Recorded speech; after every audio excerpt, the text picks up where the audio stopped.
Hey subscribers and TNA fans, I'm sorry that the my Bound for Glory review is kind of late. I was gonna do it yesterday, but I'm still struggling from getting over with the flu that I had this weekend. So my energy is gone. It's coming back slowly as the days progress. So just have to find the energy to do these videos. After this, I am doing a Raw review. But this is my first Bound for Glory that I watched. I'm not too familiar with TNA. Only been watching it for really a month and a half to 2 months. From what I've heard, that the Bound for Glory series for Bound for Glory is really the WrestleMania of TNA, and this is a good Bound for Glory. From this is my first one I ever watched, and it was a very good one. Um, so this is my Bound for Glory review for 10/14/2012. Um, they had a little pre-show, which wasn't really any too relevance of anything that was going on. The first match of the night was the X Division Championship match. It was Zema Ion versus RVD. Zema Ion is a very good wrestler, very very good wrestler. He reminds me of John Morrison.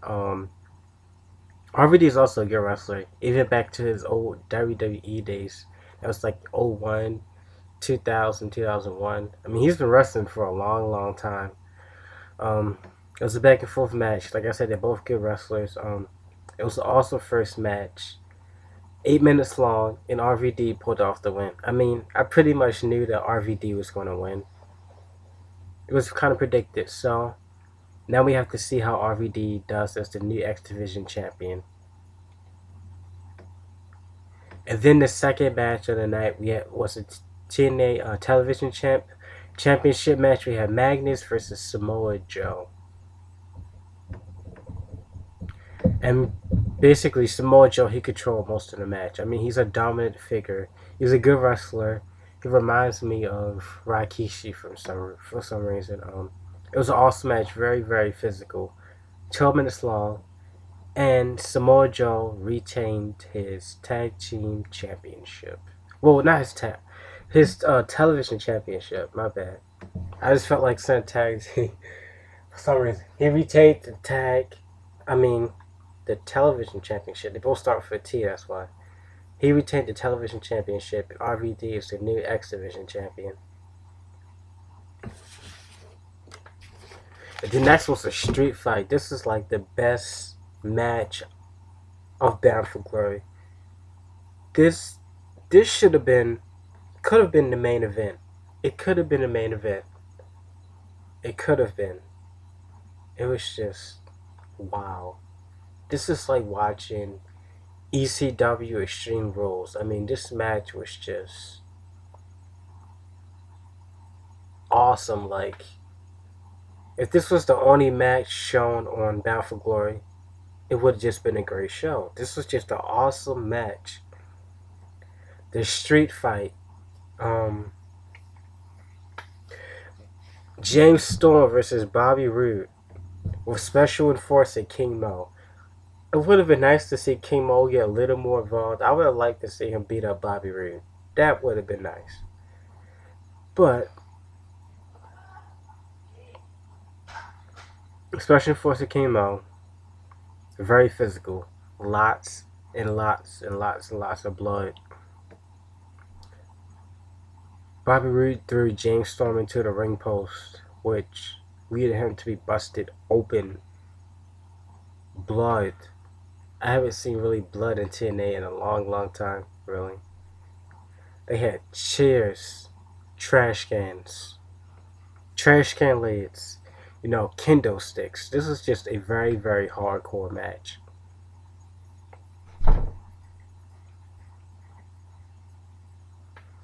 Um, it was just wow. I mean, Bobby Roode was hit from a crutch from a fan. I mean, they had thumbtacks in the ring. Um, James Storm was speared off the announcement table onto the floor. James Storm was covered in blood. This match was just very, very brutal. It was just wow. It was 20 minutes long, really. And it was just chairs, trash can, kendo sticks, tacks. It was just the spear off the announcement table. It was just wild. It was just all over the place. It was just wild. It's TNA. That's what TNA is about. Extreme wrestling.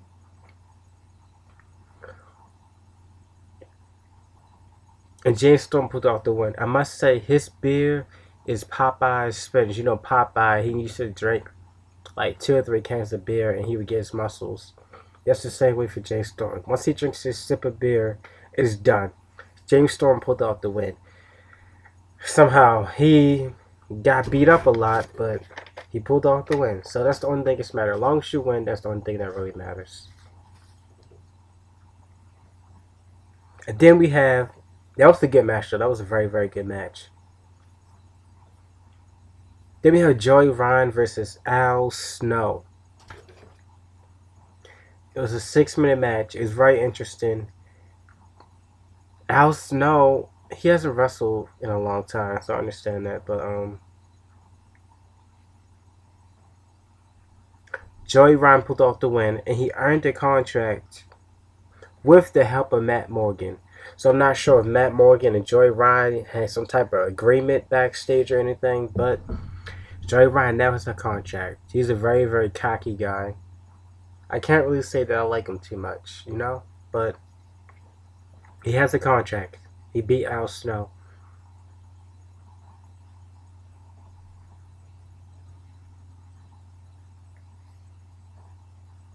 I don't know. I mean, I guess we just have to see where this goes, you know? But Joey Ryan did win a contract after his second attempt. Then after that, we had the TNA Tag Team Champs. It was a triple threat tag team match, really. Angle and Styles versus Chavo Hernandez versus Kazarian and Daniels. 15-minute match, awesome match, lots of high flyings. All the teams were good. But in the end, Chavo and Hernandez pulled off the win and they gained the Tag Team Champions. And they are the new Tag Team Champions for TNA. Which is good. Angle and Styles are a good team. I thought they would have won, but they just couldn't pull it off. Chavo Hernandez won the belts. So obviously TNA is giving them a push.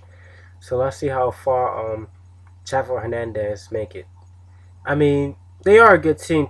I mean, Hernandez is the big, strong guy, and Chavo is the high flyer of the team. So I guess if you put both of them together, they're a good team. Let's see how long that title reign lasts. But they are the new tag team champions. And then next, the TNA Knockout Championship match. We have Tara versus Miss Tessmacher. Went back and forth a lot, really did. It's really hard to determine winning because the match was just so close. It looked like either of them could have won. But Tara pulled off the win, which is a huge upset because now I guarantee you there will be some huge backlash on TNA Impact this Thursday.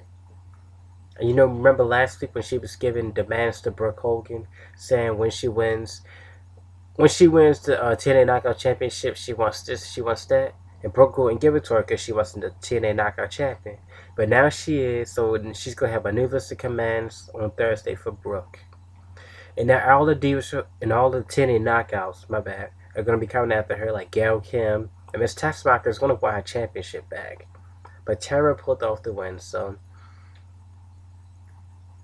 there will be a shift in the TNA Knockout division.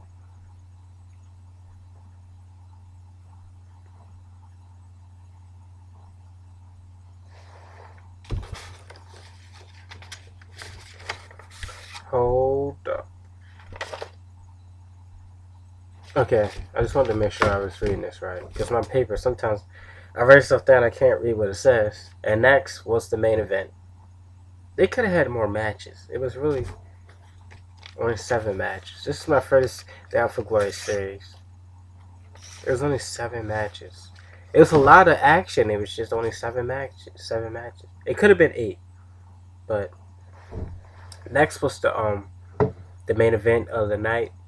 No disqualification match: Sting and Ray versus the Aces and Ace. This was the most important match of the night, really. Um, Ray had Sting's face paint, and Sting had Bully Ray's t-shirt on. Um, the Aces and Eights had Joseph Parks handcuffed to the barrier outside where the fans are. Um, it was an awesome match, which was a good match, a very, very good and interesting match. This whole Aces and Eights storyline has been interesting for the past 2 or 3 months. It really has. It's interesting. It's like a soap opera almost. Um, another part of the match, another masked man joins the ring, runs down. Um, Joseph Parks breaks free and he attacks the guy. Really, um, Sting and Bully Ray, they were a good team. But they failed TNA because now the Aces and Eights they won, and now they have full access to TNA. I'm not sure where this is going really. Um, the Aces and Eights have full access to TNA. This storyline has kind of been dragging on and on and on, so hopefully it has a good end. I like that Claire and AJ baby storyline. That one was fun in the beginning, but after a while it got boring. It's okay, but it's like how much longer are they going to do this? Hopefully it has a good end. It is interesting now, and I'm gonna get to why this is interesting now because more masked men run out. Finally, Hogan comes out. Hogan should have came out before the Aces and Eights got the pin. Bully Ray and Sting. Before the Aces and Eights won it, Hogan comes out, basically knocking guys out right and left, not taking guys out. And they grab this one masked guy, take the mask off. Behind the mask was Devon, Bully Ray's brother. I keep thinking about the Dudley boys. Um, and he just leaves and walks up the ramp with the guy. So the whole time, Devon was behind the Aces and Eights. That was the shock. Very, very shocking. Very, very shocking. Last week I said I thought Bully Ray was behind it. I was close. I was 50% close. It was his brother the whole time. And he's been gone for the past couple months, so Devon behind the Aces and Eights, and now they have full access. This is going to be a very, very interesting TNA Impact this Thursday. Very, very interesting.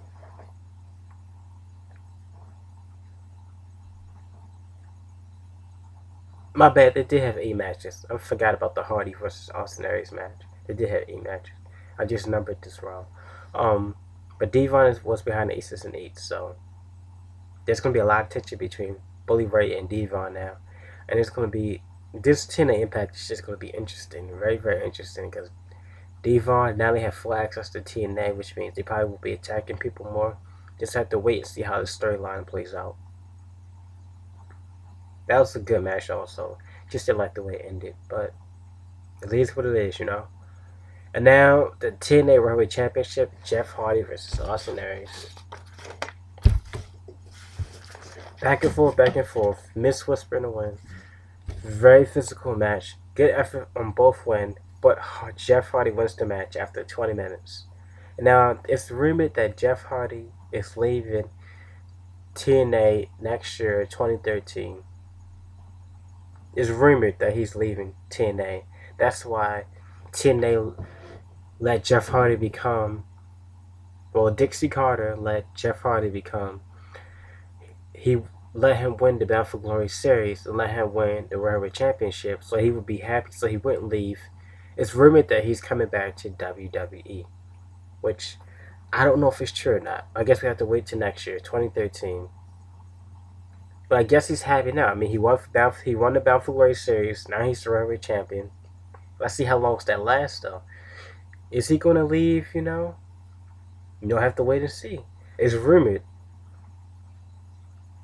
that he's leaving next year, 2013. So we have to watch out for Hardy. If he comes back to WWE, I'll be happy. But if he stays, it is. We'll just have to wait and see. Jeff Hardy won the match. It was a good match, very, very good match. And I can tell you, Austin Aries is going to be very mad at this TNA Impact. He's going to want a rematch and everything. But, you know, this is my first Battle for Glory that I watched. It is very, very good. Very exciting, full of action, you know, weapons, blood. That's how wrestling should be. That day you should take some pointers from TNA, because that day kind of sucks nowadays. But this was very, very good. It's very, very interesting pay-per-view. But normally, on a scale of 1 to 10, I give my reviews, I show 10 out of 10. I give this 100 out of 10 because it was just so awesome. I haven't seen that much action in a while. I really haven't. It was just awesome. I mean, it's the WrestleMania for TNA. It was very, very interesting. I mean, I enjoyed it a lot. It's a very, very good Battle for Glory, and I'm very, very excited to see TNA Impact this Thursday. So this is my Bound for Glory review for 10/14/2012. If you like this video, you can like it. If you dislike it, you can dislike it. Leave your comments. If it requires a response, you will get one within 24 hours. Make sure you check out my channel and make sure you subscribe.